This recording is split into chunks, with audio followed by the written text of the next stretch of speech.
Hi guys, and welcome to the first ever episode of Books and Brews. Oh my God, how exciting! Do you like the way it just rolls off the tongue, Books and Brews? Do you like it was meant to be? Do you know what I mean? Pat on the back for me. I am Azryah, your host, and here is my irritant of a co-host, Nego. Hi Say guys. hello to the people. The most important person in the show, that's myself. How are you doing, Azryah? I'm fantastic. How are you? I'm alright. What does your top say? It says man in Arabic. And what does your chain mean? I don't know, you know. I don't know. I'm going to find out. I'm going to find out for the next episode. Anyway, what has been popping off this week? As we all know, Mr. Drizzy Drake, Mr. Aubrey Graham, Mr. Heartbreak Drake, Mr. OVO, October's very own, dropped the top 3 album of all time. On what was the date? Overdoing it. Did I stutter? Overdoing it. No, I'm not overdoing it. The A side to me was like popping. And it made it difficult for me to appreciate the B side because obviously when you listen to an album, you try to listen to it from one part all the way to the end from start to finish. How many tracks are on the whole album? 24, 25. The only lyric I know of by heart. Kiki, do you love me? Are you riding? So you never have to leave from beside me. Cause I want you, and I need you, and I'm down for you. How can you dislike Drake though, man? Easy, because I think when someone is that successful, and you think their talent is debatable, you start getting a distaste for them for other people appreciating them. I think it's almost... That's called hating. Yeah, but I think it's natural human instinct to some degree. For example, even people did it with the Kardashians. You argue about their level of talent, so then their level of success. For example, recently Kylie came out that she's 100 mil away from $1 billion. Yeah. Yo, my chest. Rather than look what my age mate. She's not even my age mate. She's what? Yeah. How many years my junior? So rather than celebrating, everyone is more bent over the fact that but she got a certain amount from her family or a certain level of popularity from her family. All right, when we're talking self-made, like what constitutes self-made? I think she's the definition of self-made. Genuinely, like I understand people's other arguments about, well, she must have got some finances from her family, she got the popularity from her family, but that doesn't mean you could automatically flip it. Like, how many millionaire kids are there? Pressing on to more important matters, Love Island. I don't know. Do you watch Love Island? I've never seen that in my life. I never will watch that. I knew I should never have heard I saw that's just a bunch of like bums on holiday or something. Excuse me. What we're not gonna do is call them bums. Is refer to Jack. I don't know who that is. As a bum. Either Jack, in fact. Jack is a white guy that's on there. He's from Ends, so you know he's got that. When you say Ends? He's from London, innit? Okay, go on. So he's got that but he's actually from Ends, so he's got that thing, he's got that swag, and he's gone into the villa, bare girl like him. He gets with Laura. Laura's a woman, she's 29, but she looks hella grown. So everyone's taking a piss out of her and her age and the way she looks. It's been a lovely few weeks in Britain, I must say. Yeah, in fact, actually, this last week's been terrible. The World Cup, Love Island. Yeah, but this last week's been terrible. England out of the World Cup, Conservatives are breaking down, Boris resigned.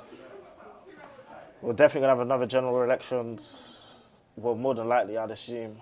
And Brexit's breaking down. I guess it depends on what side you're on. Like, if you're a full-on lefty, if you're a supporter of Labour and you don't want Brexit, it's been a great week. If you're a supporter of the Conservatives and... Politics makes me tired. It's vital though, man. Obviously. It's vital, man. But it still makes me tired. I don't think we have any good options for leadership, whether it be I'm Labour so or apathetic at this point because I'm just like... One, I don't know much about it anyway. So when you don't know much about it and you know it's a mess, it's just you have no... I just have no incentive to be invested because I'm just like, I can't take it... Not that I can't take it seriously, but almost like I can't take it seriously. Like I don't acknowledge these people as actual leaders. You just happen to be in a place of power. It's like you're put in this place of power because of who you are, not because of your ability to actually successfully lead a country. So I'm kind of like... Yeah, well, I guess you can't really be put in a position to leading the country because... Why are you trying to get smart? Because you know what I'm saying, bro. No, it doesn't make sense because you're trying to say they should have got like... So you're telling me Margaret Thatcher is an exemplary leader? Margaret Thatcher? You could actually argue that she did her job. Cut. You genuinely no. could. You don't think you could have argued Margaret Thatcher did her job? No, you get what I'm saying. You know what I'm saying. No, why are you being facetious? No. Why are you doing this? Pardon? What did you say to me? You said it like they need work experience or something. Because your exact words were, you're not put. Wait, your exact words were, you're not put in that position because you've got that. Because there's evidence that you can run a country. It's like, well, yeah, because. How can you get evidence you can run a country before you run a country? No, that's not what I mean, and I don't have time for this. This is what you said.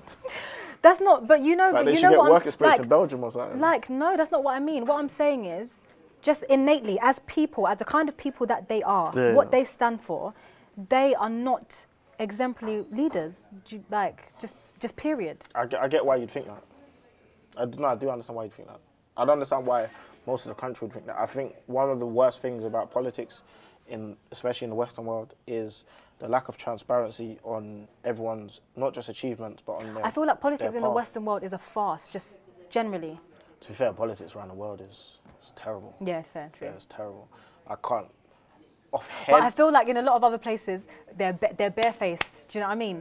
Whereas here, like they just say, yo, we're gonna F up the country, and then they F it up. they're like raggo. But here, it's kind of like, obviously, just Britain as a country, it's the you know. Everything's passive. Yeah. Yeah, so it's like, I might do this and then nothing happens. But I guess it's the art of selling. Like, you got to say what you got to say to get in power. Because once you're in power, they can't get you out for 4 years. Enough now. To the books. Right, what books did you bring? Boom. Have you actually read them? Tell the truth. Ladies first. Look me in my eye. Ladies first. Okay, my books are Sapiens, Eat, Pray, Love, and Blink. What's Eat, Pray, Love? Eat, Pray, Love. So, do you know what? I read this book, read it a few years ago, and I read it, I had moved out, I was living by myself, I'd just broken up with my long-term boyfriend, and I was all in on my feelings, and I was in between jobs, and I was looking for something to do with my degree, and I was just falling flat on my face. Listen. You're right. I am all right, but you're gonna... Sure? I don't like your energy, I don't like it. No, but are you sure? Like, you sounded... This is serious. Like, this book, like, was a breakthrough for me. I think you just needed a job at the time, to be fair. I needed a job. I was so broke. Nah, for real. But seriously, this book, when I read it, it's like she was speaking. What's like the general consensus? So basically, it's a woman, she breaks up with her husband, and she travels and she literally just finds herself. It's a true story. What would you constitute her finding herself? Just a genuine question. Different for everyone, isn't it? But like, so what she goes to like an ashram in India. She does like, I think for a month, she does like silent meditation. So she doesn't talk for like a month. A month? She goes to Italy. I love Italy. Like it's my favorite, one of my favorite foods. Yeah, a couple times. What parts? I've been to Italy twice. I can't remember when. No, I was in the south of Italy. I was in the mountains. I can't remember where it was. I went with my friend to visit her mum. Do you think that helped you find yourself? I don't know. Or at least give you the tools you needed in order to... I don't know what it done for me, but I was just like, when I read it, I just felt this book. I guess sometimes... Like, she had been in a long-term relationship, and like, for me, like, I'd been in a long-term relationship from when I was young, and I broke up with my boyfriend, and I was like, I was single, like, I was happy, like, it wasn't an issue, but you know when you deep, like, I've actually been with this guy, and I've been like, just chilling because I was comfortable. I feel like I didn't push myself because I was in a relationship and because I had told myself I was going to spend the rest of my life with him. I didn't really push myself to do my own thing as an individual. And that's basically what she does after this. She's like, she doesn't know who she is without a partner, blah, blah, blah. Not to sound dramatic, but I just felt the book. Do you feel like... The film is dry, and I love Julia Roberts, but the film... Do you feel like the time you lost, you've gained back, or do you think it was the time lost was part of making you who you are? Definitely part of making me who I am. Do you ever sit there and think, parts of me I wasted a couple years? Yeah, I felt like that for a long time. Yeah. I still get like that from time to time, but generally speaking, I'm like, do you know what it is? It is like I'm fabulous, you know what I mean? And I wouldn't be if it wasn't for the things that I went through. So I'm appreciative of the experiences. You must think you're a Tupac movie. And my last book is Sapiens. Boom. I feel like everyone should read this book. Like, I just feel it's just so fundamental. I've never read it. It's basically a brief history of humankind. I feel like everyone should read that book. Like, that book gassed me. I felt so, like, intellectual after I read that book. And I feel like... Does it go into, like, the perception of right or wrong? Yes, and it goes into, like, human rights. Okay. Because one thing I always hear that I've never fully comprehended is everyone knows what's right or wrong. And I always think to myself, like that makes little to no sense. Like, there's a moral law. Yeah, that makes little to no... Of course, there's things you could argue everyone should know. But even those things you're probably taught. Like, even as crazy as it sounds, even things like pain, or if you want to go as bad as something like murder, you're taught that naturally. I'm not saying that given your own devices, you wouldn't realize that it's something you're not meant to do, because I guess biologically we all, to some degree, have compassion. So hopefully your mind will be able to get around it. But it's belief that everyone just knows without being instructed. And especially if you look at things from culture to culture, where laws change, what's morally right and wrong changes. I don't know, it's never sat well with me, the whole thing. You're very earnest when you speak. What does that mean? Like, very, What? Like, you're just very earnest, like, you say everything with a lot of feeling. Your left eyebrow raises when you talk. Does it? It's bare random. Like, it's like, did you ever watch wrestling? I pretended to for a while, yeah. Do you know who The Rock is? Yeah. Oh, Dwayne Johnson? Yeah. He used to do this thing called the people's eyebrow. Yeah. That's what you do when you talk. Do like, I? Even right now, your eyebrow's raised. Yeah. Anyway. Like, it just naturally raises. Anyway. Yeah, go on, continue. You can't stop it, it's still raising. Moral law. Go on, man. Can you stop? It's because I'm lifted left eye. Can you stop? Go on. You're actually jarring me now. I'm not going to stop looking at your eyebrow. But yeah, I've just never fully understood the concept behind, you should know what's right and you should know what's wrong. I don't. To what extent, though? But I mean, for example, if I meet a person in this society, I expect them to know what's right or wrong. Of course. So, for example, underage marriage. Like when men marry like minors and like impregnate 12-year-olds. I expect you to know. Do you?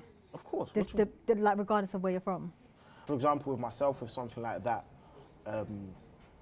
we have our cultural norms, which before you get into law, because there's certain things that are not bound by law, like they're not necessarily a problem via law, but still I'd expect you to have some... morally, yeah. And that's from me understanding you culturally. So if someone comes to me and, like, in all honesty, if someone came up to me and they were like, they're 35 and they're marrying an 18-year-old, I find that stuff weird. Like, I'll say, I find it weird that like a 35-year-old will want to be with a 19-year-old, and someone will come and say, yeah, but the legal age is like 16, and I'm just like... It comes down to so many things, like... So would you have sex with a 16-year-old? No, that's not what I'm saying, but so then your argument is actually void. Because if you know, for whatever reason, that you wouldn't do that, if you can understand why you would not do that, you should be able to understand why I think it's weird if someone would. Of course you think it's weird. But this is what I'm saying to you, like, I think you have to apply, like, cultural rights and wrongs on top of legislation. I think you have to apply it on top. Oh yeah, of course. So rather than it just being like, follow the law to the T, because if you follow the law to the T, there's so many things you can get away with. I'm not being funny, but if all you can do is follow a law to a T, then you're not principled as a person. Yeah, period. Agreed. But then that's where we argue that what should be your foundation, because I don't ever think law should be your foundation, personally. And I think the way you raise your children... This would be a never-ending discussion, do you know what I mean? Yeah. So my 3 books, 4. The first one being, wait for it. This, arguably, top 2 of my favourite books I've ever read. Top 2 of the only books you've ever actually fully read, isn't it? No, it's top 2. Someone gave me this book a couple of years ago, and at the time, I'll be completely honest, there was a stage where I definitely wasn't really interested in books at all. Obviously, my background being not the most literature background, so we didn't really have time. We didn't really have time for reading where I was growing up. And when someone gave me this book, I thought, I genuinely thought, why are you wasting my time giving me this? And I think it was probably the most genius thing, because where I came from, we were very entrepreneurial. and very, very entrepreneurial. We'll put it that way. And I think going from being entrepreneurial with no legislations to being entrepreneurial and obviously being a tax-paying citizen and all that stuff now, I think this was the perfect thing for me. I was doing legal from time ago, but I never had an example of loopholes. There was no loopholes. When it was illegal, there was definitely no loopholes. There was holes. But my last 2 books, this. I said 3. This is the greatest book of all time. It's the Bible. Praise He's the doing Lord. it again. Praise the Lord. He's doing it again. He knows what he's doing. Doing what, man? Don't buy any of this, people. No, buy this book. You know what I'm saying? Buy this book. You know what I'm saying? Hey, here you go. Oh, you're burning. Oh, don't drop like that. Sorry. Praise the Lord. Praise the Lord. But this book, When We Ruled, this was actually recommended to me by a Carla, actually. One of, arguably, someone that will probably go down as one of the greatest teachers or educators of our generation. And I had a couple of questions for him because I felt like we, especially as black people, our history is either the extreme of one or the other. So it's either we did everything and we created everything, or it's we did nothing and we're just poverty stricken. And I think both sides are dangerous, whether it be, we invented everything and we're the creators of everything, when it's not completely factual and vice versa. I think there's a lot of like when I talk to people about home, like for example, I'll talk to someone, right, especially like them guys with the massive beads and they're trying to preach things about Africa and the high road and that.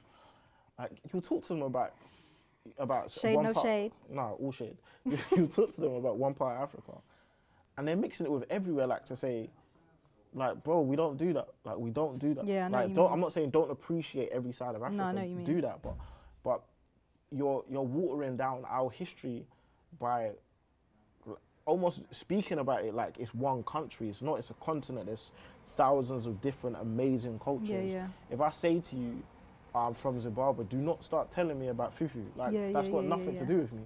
Like But do you know why people do that? It's because they feel this incessant need to prove that they understand and they're not ignorant and like they get you and like I'm in touch, and do you know what I mean? Yeah. That's where that comes from. They feel uncomfortable because they feel like they should rightfully know more, and instead of just acknowledging like, yo, I'm ignorant because for whatever reason, they kind of want to fill the void. But I think on the subject of us like reading books, I think even the idea to pick up a book is the acceptance of ignorance, which I like that. Yeah, I'm gonna write that down.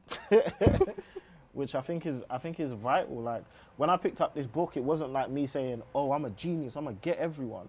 It was me saying, "There's someone that knows more than me." Yeah. Just about everyone knows more than me, especially when it comes to like.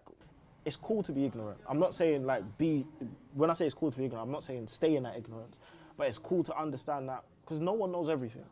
Acknowledging the vastity of what we don't know is actually quite exciting. Yeah. Do you know what I mean? Facts. And I feel like, and that's the reason, and the reason why I not even so much love to read, but just the idea is because literally the possibilities that you can find a book about anything. And you know what? I didn't know that for a long time. That's why I didn't read for a long time. I had no idea the vastity of literature. I didn't know that I could, if I want to know something, there is a book that will tell you. Like I didn't know that for a really long time. I didn't appreciate that for a really long time. At the prime of Google. And you know what? I feel like it's even more important now because of the internet. It's even more important now to really acknowledge books because we can get information so quickly and so easily. We don't have that same fire in our belly to really indulge and really kind of just get enthralled in literature because it's so much easier to just tweet a question, do you know what I mean, and ask someone or quickly Google it. Like, yo, read a book, do you know what I mean? Like even me, I'm guilty of it. Like even now, I don't read as much as I should. Do you know what I'm saying? I like for young people, because I think naturally that they're fighting against each other because books are what you do in your leisure time. So then when social media and games and whatever take up that time, like I'll be honest, like I didn't grow up reading. Like I didn't really and truly. Like I grew up with my parents encouraging me to read. My dad having books around the house. Obviously of Mice and Men in school, all of them. But I didn't grow up reading, and I think for other young people as well, like if I was speaking to any young person about getting into reading, literally what you said, there's books for everything. Find what you're interested in. Okay, I would say, right, don't ask for suggestions. Don't be like, oh, no, I'm trying to get into reading, what should I read? Literally, go to a bookstore, just literally go to a bookstore and spend time in a bookstore. Literally. And the thing is, you'll find that you're actually there for ages. You'll actually be in there for time, looking at the synopsis, like reading the introductions, reading front covers and stuff. Find what you're interested in. Find what you like, what you love. And don't worry about like the perception of the book, because I think, especially if you're a new reader, you might think, oh, does this come across too simple or too whatever? Find it, and also accept your reading speed, man. Like I think a lot of times when you're starting off, you think too much, oh, maybe I read too slow, or like I'm struggling to get to the end of the page. Cool, you keep going. And also another beautiful thing about reading is that it doesn't matter. You could have 100 people in a room that have read the same book over the same period of time, who come from the same place, have very similar life experiences. They are all going to receive that book completely differently. And that's another thing that you can't get with film and video. Trust me. For real. Oh yeah, boom.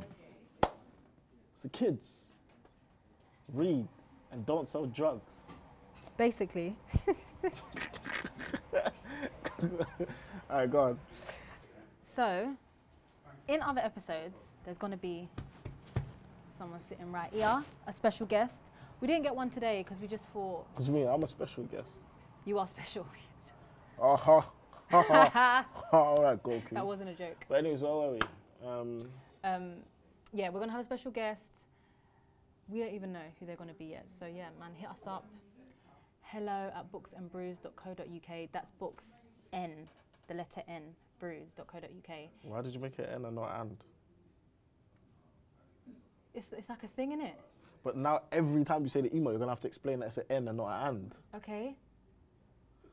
Are you serious? What's the issue? Guys, just tweet us, innit? Literally just like to find a problem with everything that I do. Facts. My problem, do you know what my problem is? Oh, God. That patchy ass beard of yours. My beard is amazing. That's my problem. Oh, your violent eyebrows. Let's go. My eyebrows are fantastic. They are you could violent. never. They are Anyway, violent. guys, catch us the eyebrows look like in a couple weeks. You can cut now. You can eyebrows cut. look like you biceps. Can cut the cameras. It's done. It's over. Eyebrows look like